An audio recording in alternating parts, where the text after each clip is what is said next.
China విషయంలో భారత్లో ఇంతటి మార్పు రావడానికి గల కారణమేంటి? ఇన్నాళ్ళు ఒకరంటే ఒకరికి పడని పరిస్థితుల నడుమ భారత్ చైనా పట్ల ఇంతటి సానుకూల స్పందనకు గల రీజన్లేంటి? ఇరు దేశాల సంప్రదింపులు, అధికారుల ఒప్పందాల మార్పు భారత చైనీయుల మధ్య గల అంతరాలను చెరపగలవా?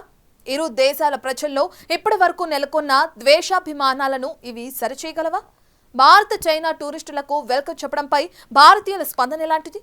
ఆ మాటకొస్తే చైనాను నమ్మొచ్చా అన్న ప్రశ్న తలెత్తుతుంది. ఆ డీటెయిల్స్లోకి వెళ్దాం.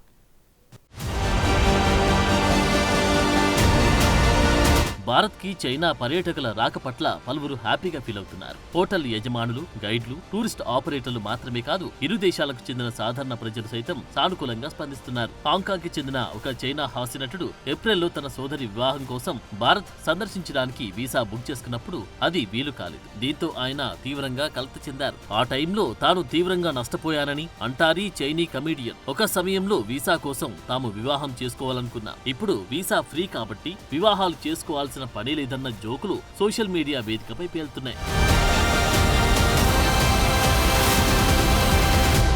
ఇది ఇలా ఉంటే, భారతదేశానికి చెందిన ఒక యువకుడు తన చైనీ గర్ల్ ఫ్రెండ్ కేట్ హూ ఎట్టకేలకు తన కుటుంబాన్ని కలుసుకోవడానికి మార్గం సుగమం కావడం పట్ల ఆనందం వ్యక్తం చేస్తున్నారు. ఎందుకంటే ఇతడు ప్రస్తుతం తన తల్లి అనారోగ్య పరిస్థితుల కారణంగా భారత్ లో ఉన్నారు. ఇతన్ని కలుసుకోవడానికి ఆమె ఎంత ప్రయత్నించినా టూరిస్టు వీసా వచ్చేది కాదు. ఇప్పుడు ఆమె ఆనందానికి అడ్డీ లేకుండా పోతుంది.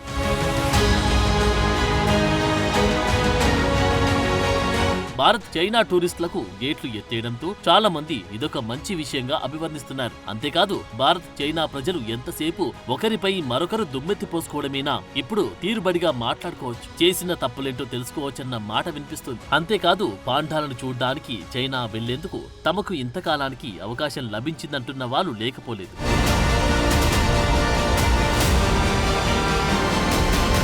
ఇక్కడ కాగితాలపై జరిగే దౌత్యపరమైన చర్య ఇరువురి మనస్సులను దగ్గర చేస్తుందా అన్న ప్రశ్న తలెత్తుతోంది. అందుకు కారణమంటూ లేకపోలేదు. ఎందుకంటే గత 5 ఏళ్లుగా భారత్ చైనా మధ్య తలెత్తిన ఘర్షణల కారణంగా ఇరు దేశాల ప్రజలు ఒకరిపై మరొకరు తీవ్ర స్థాయిలో మండిపడుతూ వస్తున్నారు. చైనీయులంటే భారతీయులకు ఎంత కోపమో ఇటీవలి కాలంలో వెలుగు చూసిన ఘటనలు, వాటి ద్వారా వెలువడిన నినాదాలు చెప్పక చెబుతూనే ఉన్నాయి. పాక్ కి అనుకూలంగా చైనా వేసిన ప్రతి అడుగు భారతీయుల గుండెల్లో గాయం చేస్తూనే వచ్చింది. దీంతో కొందరు ఈ విషయంలో తమకింకా అనుమానాలు ఉన్నాయని అంటారు.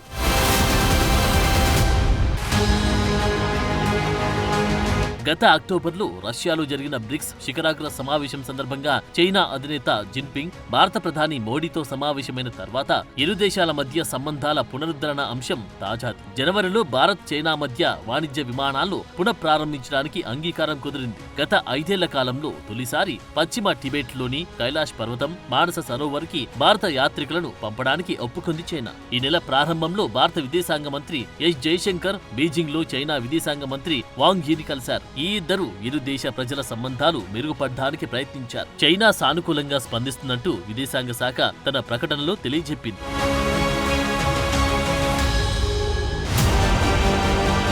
భారత చైనా సంబంధాలు తిరిగి సాధారణ స్థితికి చేరుకుంటున్నాయంటూ న్యూఢిల్లీకి చెందిన అబ్జర్వర్ హర్షపంత్ అన్నారు. 2 వైపుల నుంచి సరైన స్పందన లభిస్తోంది. అయితే చైనాను హ్యాండిల్ చేయడంలో భారత్ సైతం ఎన్నో సవాళ్లను ఎదుర్కొందని, ఎట్టకేలకు మెరుగైన ఫలితాలు సాధిస్తుందని అన్నారాయన. ఇరు దేశాల మధ్య ఇప్పటికీ ఉద్రిక్త పరిస్థితులున్న భారత్ చైనా మధ్య గతంలో ఎన్నో యుద్ధాలు జరిగినా దెబ్బతిన్న సంబంధాలు మెరుగుపరచడం పెద్ద పని కాదని అన్నారు ఢిల్లీకి చెందిన ఉపాధ్యాయురాలు సౌరభీ సింగ్. భారతీయులకు చైనీయులకు కొన్ని సారూప్యతలున్నాయని, ఇరు దేశాలకు చెందిన ప్రజలకు ఆహార సంబంధముందని, ఇక టీ, ఎలక్ట్రానిక్ సంబంధాలు వేరు చేయడం కూడా ఎవరి తరం కాదని అన్నారామె.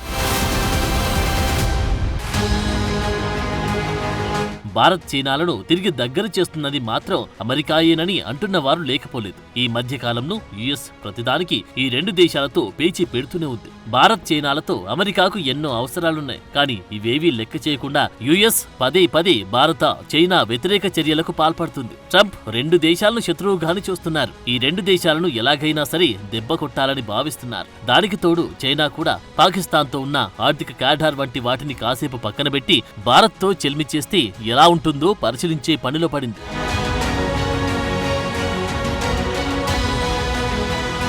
ఇది ఇలా ఉంటే పాక్ సైతం చైనా చేయి వదిలి ట్రంప్ ఆయన పాలనలోని సర్కార్కు వంతపాడ్డం మొదలుపెట్టింది. మొన్నటి ఇరాన్, ఇజ్రాయెల్ వార్ విషయంలో సాటి ఇస్లామిక్ కంట్రీకి పాక్ హ్యాండ్ ఇచ్చింది. దీంతో పాక్ స్వార్థ బుద్ధి గమనించిన చైనా ఈ దేశంతో దూరం జరగడమే మేలని భావించినట్టు కనిపిస్తోంది. పాముకు ఎంత పాలు పోసినా అది కాటువేయక మానదన్నట్టు పాక్ కూడా అంతేనని చైనా గ్రహించినట్టు తెలుస్తోంది. దీంతో చైనా భారత్ లాంటి మర్యాదపూర్వక దేశంతో చెలిమి చేయడమే సరి అయిన చర్యగా భావిస్తున్నట్టుంది. పాక్తో కలిసి అమెరికా ఆట కట్టించడం జరిగే పని కాదని గుర్తించి భారత్తో చేయి కలపడానికి సిద్ధపడినట్టు కనిపిస్తుంది. ఈ విషయం గుర్తించిన భారత్ చైనీ టూరిస్టులను ఎప్పటిలాగానే స్వాగతిస్తున్నట్టు అంచనా వేస్తున్నారు దౌత్య వ్యవహారాల నిపుణులు.